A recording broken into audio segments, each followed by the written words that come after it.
Welcome back from spring break, everybody. Classes resumed today, and we are going to continue our semester in a little bit of a different style.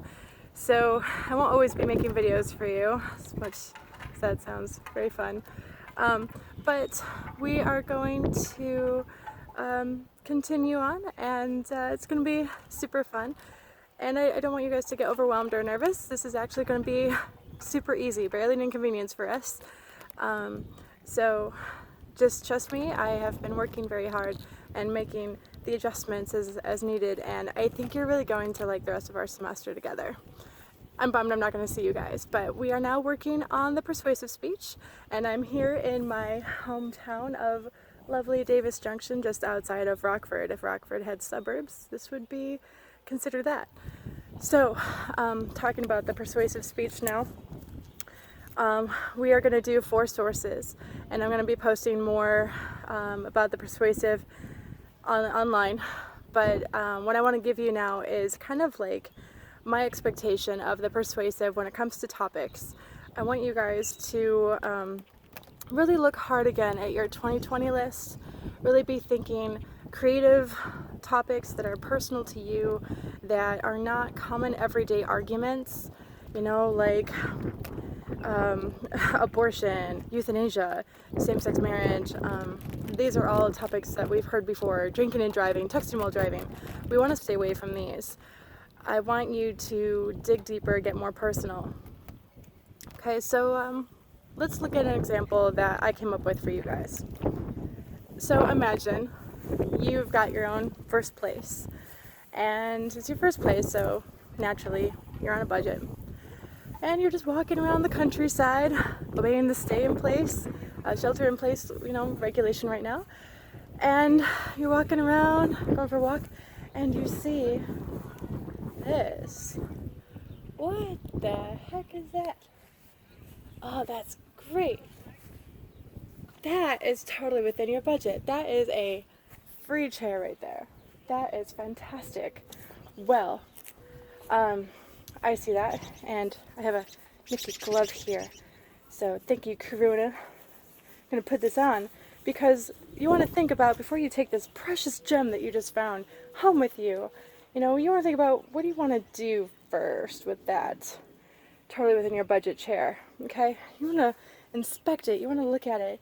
Look under the cushions and, really look closely, maybe sniff it, okay? So, the point of this chair that I'm showing you is that we all have things that we're sitting on. We all have things underneath our cushions that aren't readily visible to people, that can't tell by looking at someone what we're going through. We have struggles that we're facing, and you can sit next to somebody a whole semester long and not know their story, not know what they're going through. I've done extensive research on the conceptual intersection of privacy versus self-disclosure. What do we keep to ourselves, and what do we share with others? And I've looked at it through the lens of emotional intelligence, or the emotional quotient. So again, at first impression, we can't tell what battles people are facing, which is why we must be kinder to people and not judge at first glance. If we see someone getting on an elevator, and they look perfectly capable to take the stairs, don't judge them. Don't jump to that assumption that, like, oh my gosh, they're lazy, right? So we really need to be kinder to people. In the next 6 to 8 minutes, I'll give you a brief overview of privacy and self-disclosure, why we need to practice emotional intelligence, and lastly, convince you to do purposeful acts of kindness and not just random ones. So that was a quickly, very semi-poorly written introduction of a persuasive speech that is on the topic of something as simple as kindness.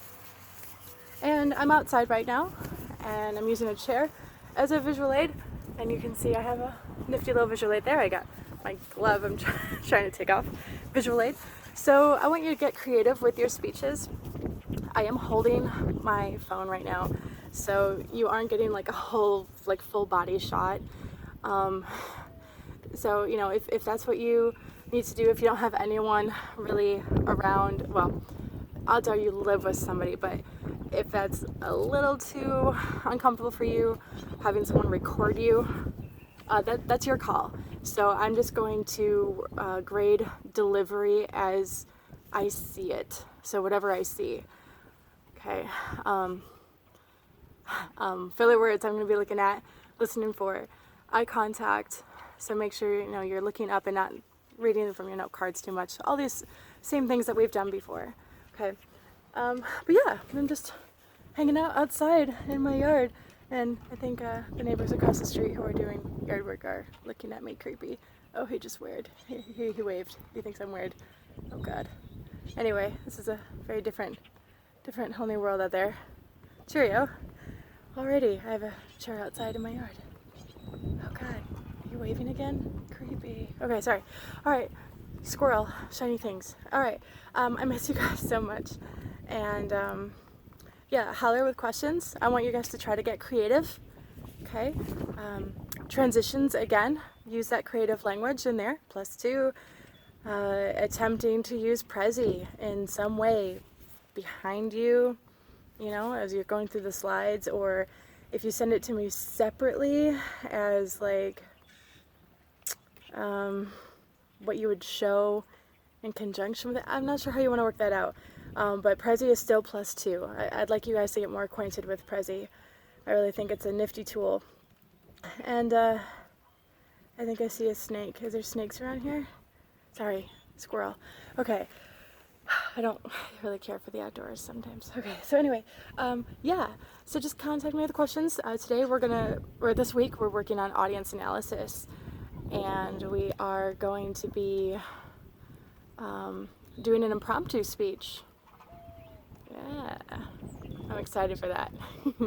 Alright, well, thanks guys. I miss you so much. And I look forward to your videos. Yay, it's the only time I'm going to see you. Alright, take care guys. Contact me with questions. Stay in touch. That's how we're going to get through this. Okay, I'm here. Okay, bye.